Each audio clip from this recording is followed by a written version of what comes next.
Well, all my life I thought I was a Christian because I was brought up in a Christian country. But soon enough, I kept meeting people who said that they knew the living God. And as I spoke to them, I began to realize I didn't know where I'd come from, why I was here and where I was going. I was quite a cynic. I would say I'm a converted cynic. But as they began to speak to me more and more, I realized that they actually knew God, and it wasn't due to performance or what they had done, but it was due to knowing Jesus and what he had done in their lives.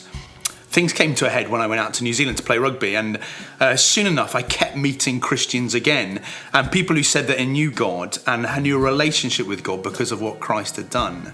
One guy challenged me on a bus journey once, and he said, "Tim, if God was going to step around your house today, why would you be allowed into heaven?" And I threw out, well, I'd been to private school, helped a few old ladies across the road. But he said, look, what about the things that you're ashamed of, the things that you don't want people to know? He said, God knew about those, but sent Jesus to die for those things that you're ashamed of. And he was saying he went there willingly so that you could have a relationship with God. As he spoke, even the arguments and excuses that I gave him, I realized that I didn't know God, but I also knew that God had a plan for me, that a plan was a relationship with him.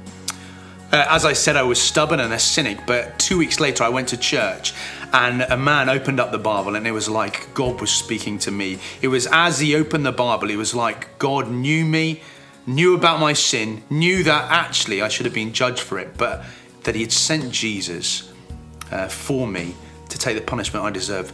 And that barrier of sin that was separating me from knowing God could be taken away by what Jesus had done on the cross.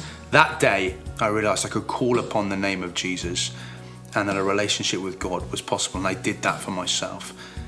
From there on, a relationship with God was possible, and I now know him and will know him through death and now forever.